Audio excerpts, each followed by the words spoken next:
I'm not going to be able to compete with a book that I've written, and I'm not going to be able to compete with showing you a preview so early that it doesn't even have a cover, but I'm going to do my best. So we're going to go through a legislative update today. I'll just start by noting that 2021 has already been a crazy year. We have a lot that is shifting in the politics around us, and we're going to have to be unusually adaptable this year. For this presentation, I will talk about 4 politically relevant groups: the Biden administration, Republicans, Democrats, and businesses. For those 4 groups, I'll first talk about how I think they are seeing the world right now, and then I'll talk about how we, CCL, should interact with them. The main takeaways I hope you'll come out of this presentation with are: 1, a climate bill or package is coming this year because Biden is prioritizing it. 2, what's at the core of that climate package or bill has not yet been decided. And 3, because it's not yet decided, we get to make the case for what we want. So first of all, to set the stage, let's take a moment to consider the body that all of these 4 groups are going to have to deal with if they want to achieve lasting change: Congress. This Congress, the 117th Congress, is perched on the edge of a knife. Democrats hold both the House and the Senate, but they hold the Senate by 1 vote, and they can afford to lose only 4 votes in the House. This means that though Chuck Schumer holds the gavel right now in the Senate, he is 1 untimely death. He is 1 scandal forcing a retirement away from handing the gavel back to Mitch McConnell. In the House, this means that if the squad doesn't vote for a piece of legislation, then Nancy Pelosi will need Republican votes to pass it. That's how close Congress is. Second thing to set the stage, we're in CCL's lame duck right now. That is, we have finished the 116th Congress. At the end of every Congress, all bills go away. They need to be resubmitted. And the Energy Innovation and Carbon Dividend Act has not yet been reintroduced. And so it's just a little bit awkward. I know that Congressman Deutsch would like to introduce the bill soon. I know that he would like to introduce it with a Republican, but as of now, he doesn't have a Republican, and I don't know when he will introduce that. So I know that not having a bill makes many aspects of what we do awkward. Believe me, I know this, but it is temporary. It was predictable, and it's something that every group who's interested in talking to Congress has to go through. We'll get through it. So now let's talk about those 4 groups I mentioned. Start with the Biden administration. What we've seen so far is that President Biden is moving quickly, and he is prioritizing climate. It's a top 4 priority for him. That priority is likely to surface into the public discourse after this next COVID recovery bill is passed. So we've got a couple of months. I know a lot of you have heard about the process of reconciliation. There's a lot of excitement about reconciliation. So I want to talk about that for a moment. Budget reconciliation, that's what it's designed for. It's designed for budgets. And in that process, you only need a majority of votes in the Senate as opposed to the 60 votes for cloture in what is called regular order. But because you only need that bare majority, there are also some important limitations to what you can do in reconciliation.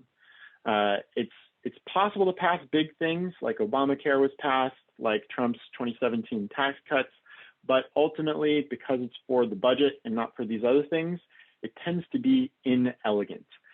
Anything that doesn't have to do with the budget can be struck, and so you're very limited in what you can do. It also happens that because people try to put so much into reconciliation, it ends up being a very partisan process.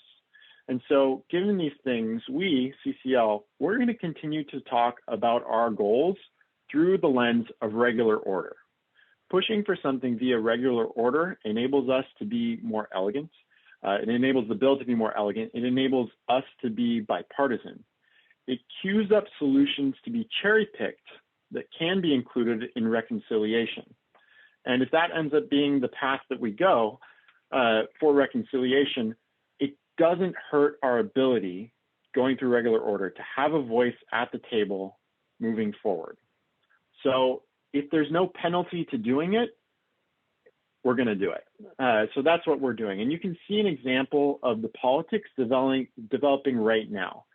President Biden is having robust discussions with Republicans about the COVID relief package, but I also think he's serious about preferring this bipartisan bill through regular order to reconciliation. But at the same time, Democrats are moving forward, moving a COVID relief bill through reconciliation. So there's two tracks going on at the same time.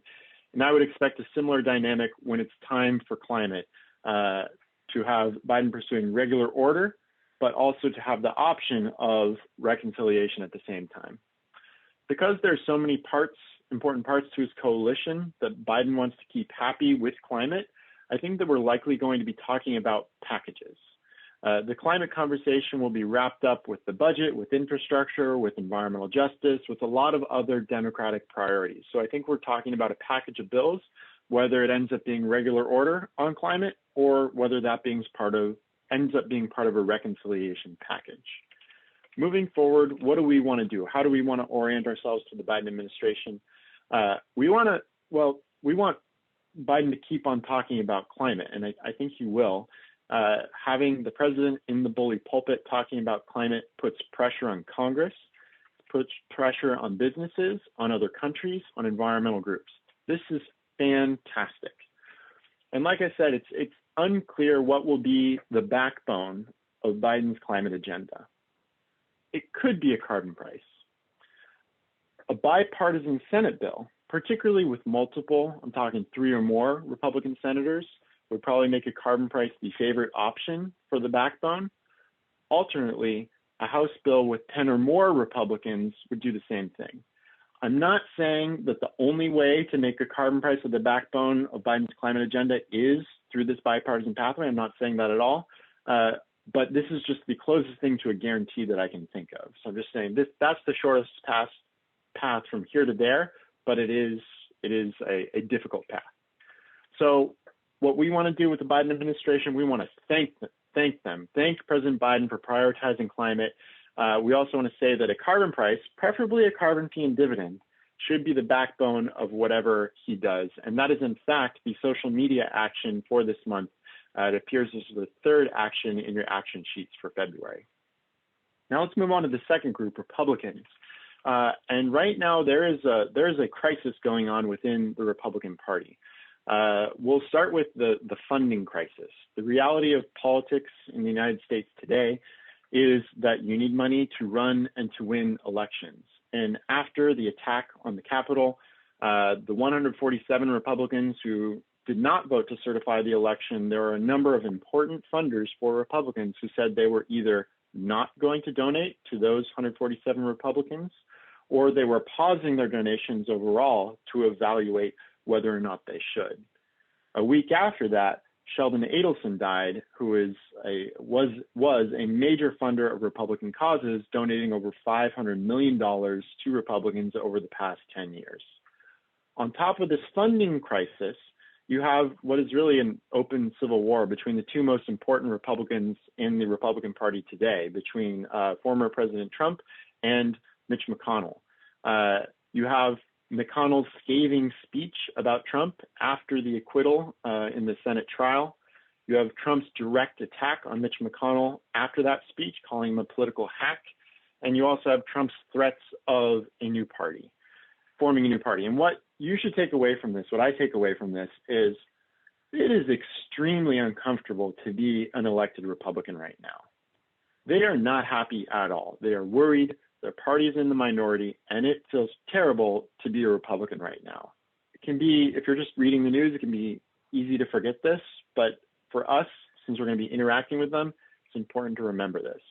Because what we're seeing is an identity struggle.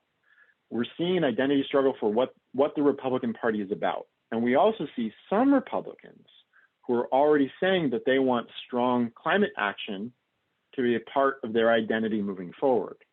And that is something that we want to accelerate. So right now, lots of people are shouting at Republicans, and you can actually cut through that with a calm, respectful, appreciative message. We've already seen examples this year of volunteers having unusually long conversations with Republican staffers in which that staffer said something to the effect of, You're the only ones not shouting at us right now. So we're going to look for those positive examples of Republicans moving on climate. We're going to share that with Republicans. We want to accelerate the existing trend of Republicans wanting strong climate action to be a part of their identity moving forward. For Democrats, I'm going to focus on how Democrats are thinking about climate. I see three factions within the Democratic Party. I see one faction who would prefer a carbon price, one faction who would prefer regulations and standards, and one faction who would prefer subsidies and incentives to be the backbone of the climate package. And obviously, we want the carbon price faction to win.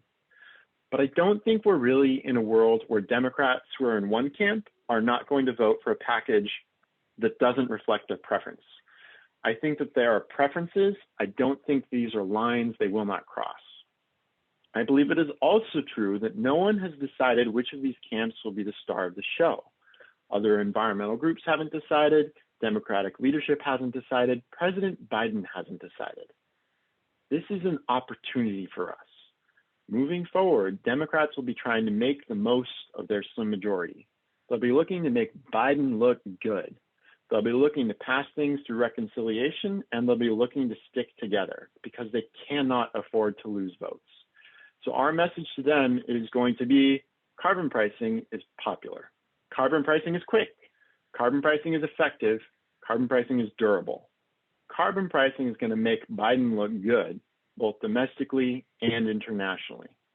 So your message as constituents who remember Congress is going to be for Democrats. We want something that works fast, a carbon fee bites after only 9 months, that is big, carbon fee disincentivizes over 80% of our greenhouse gas emissions for everyone at a stroke, and we want something that is durable. That is, it can't be undone by the next administration. So that's how we want to orient ourselves to Democrats. Last thing, businesses. Businesses are really stepping up right now. And part of what's driving this is certainly the new makeup of Congress, the fact that something might actually move forward with Democrats in control. Another part of what is moving businesses to act might be what the European Union and Canada are doing.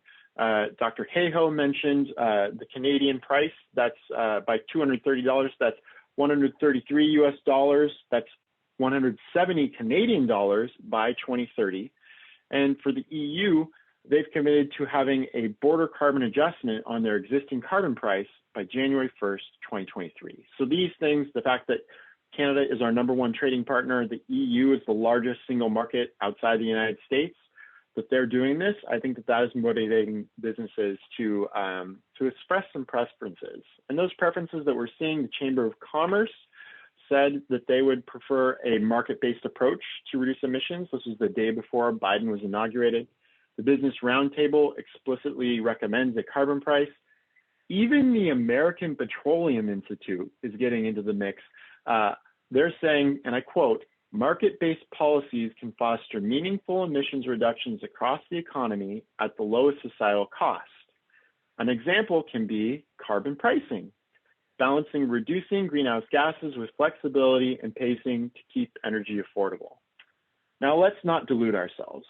I don't interpret this to mean that the American Petroleum Institute is suddenly going to be lobbying Congress for a carbon price, but I do think this means that they're not going to fight a carbon price tooth and nail.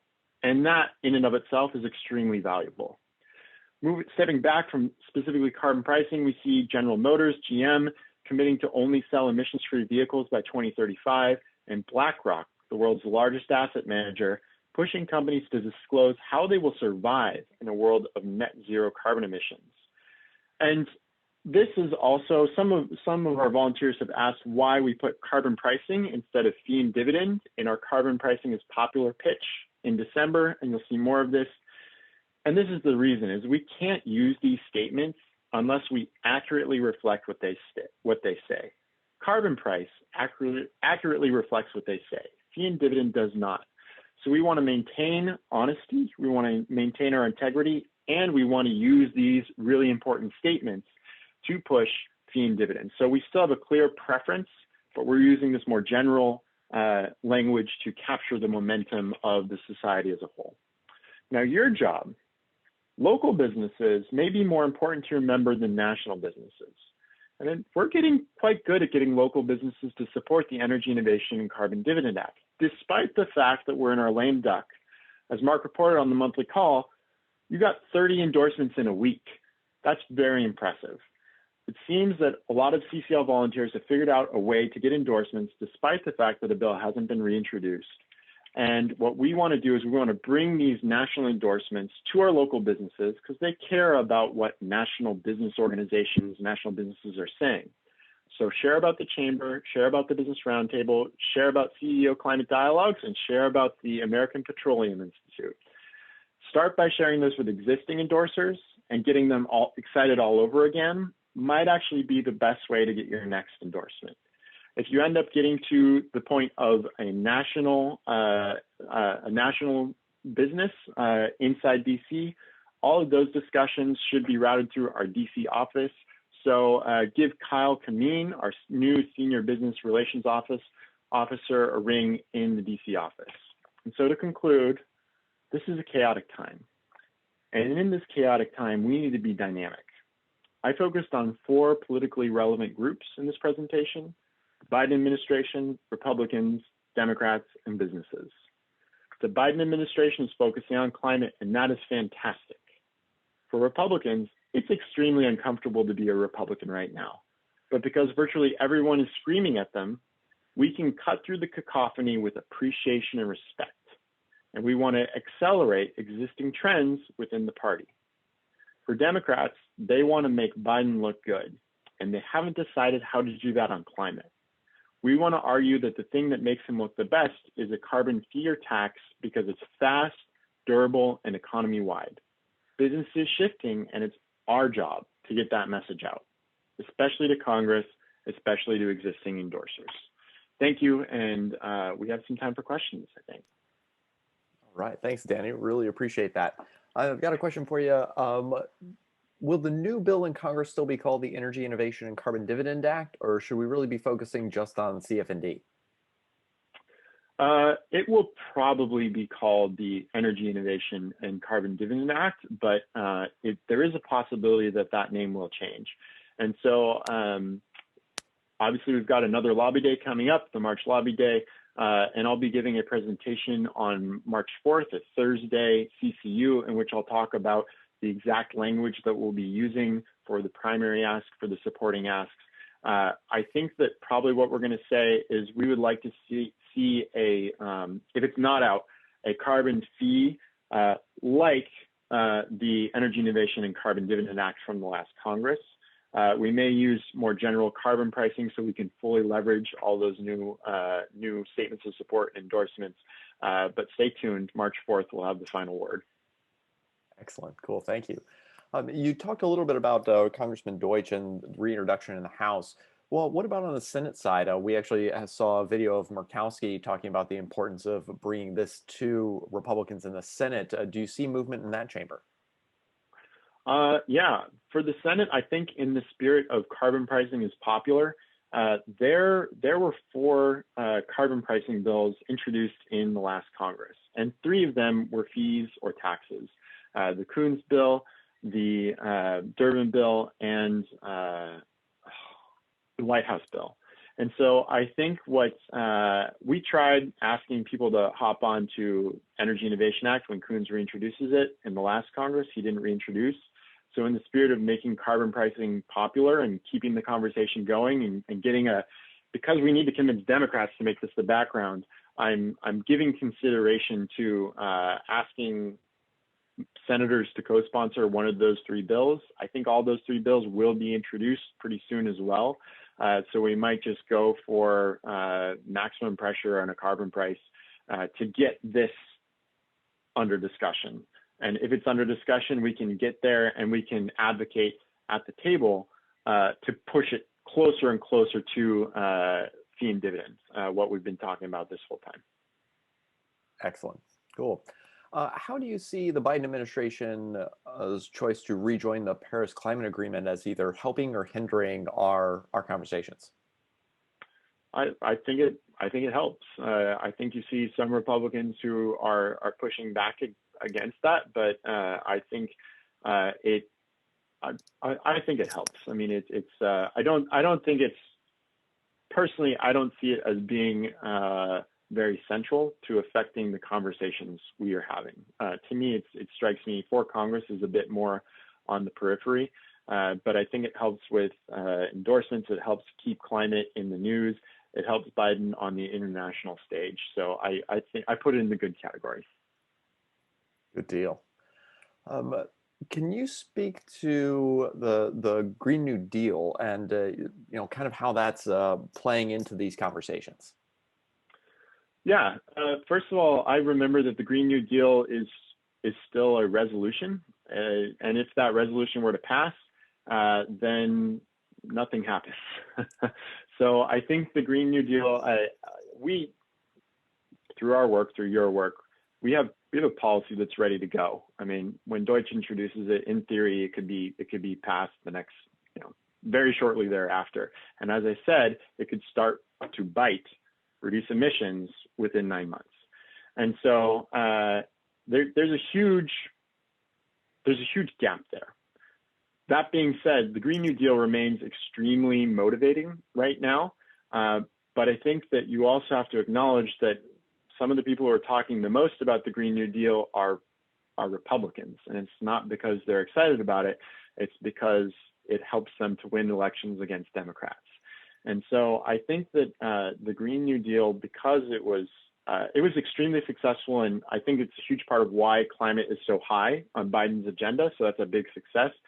But it was extremely divisive. And I don't think that Democratic leadership is going to be talking about a Green New Deal very much. I'm still thinking that you're probably going to hear about the Green New Deal more from Republicans than you are from Democrats in this Congress, because it ended up being so divisive. Makes sense. Oh, thank you. With the focus on racial issues in the United States, especially over the last year, how does our policy fit with EJ groups, and how do they feel about CF&D, the Energy Innovation Carbon Dividend Act, and where's our support and/or opposition in that framework?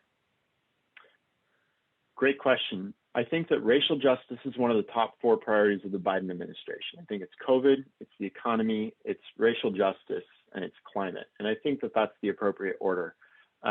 So that will certainly be a part of the climate discussion moving forward. Environmental justice groups have been non-specific about what they want to do on climate. I think they've been more specific about what they want to do about pollutants in the district, and that my understanding. First of all, let me say, I mean, I don't represent an EJ group, and so you should always check with EJ groups. It's always important to check with the people on the ground, and that is not me. So let me just say that. So take whatever I'm about to say with a salt lick. And that being said, because I was asked the question, I will attempt to answer. I think there is a conscious decision by EJ groups to not articulate clearly what they want, because what has happened in the past is that green groups have taken what they've said and said, here's what EJ wants, and then EJ leaders are not in the room. That's the clearest thing to me. And so in response to that, we have introduced EJ leaders to the Deutsche office saying, hey, now is the time when Deutsche is considering changes. Now is the key time for you to be at the table. And so what is going to be necessary within any carbon pricing policy to achieve their needs, I am not sure. But we have introduced them to our best contact so that they can express their opinions on their own. So that's what we've done. I think that the Energy Innovation Carbon Dividend Act is really pitched at addressing income inequality to the extent that income inequality overlaps with racial inequality. It does well, but income inequality and racial inequality are not the same thing. And so there is another element. And so I think that, as I said, since things are going to be moving forward probably as packages, that will be important. I expect it to be as a part of the package that you address the racial inequality not embedded within the carbon dividend part of whatever gets included. Got it. Cool. Thank you. I have another question here.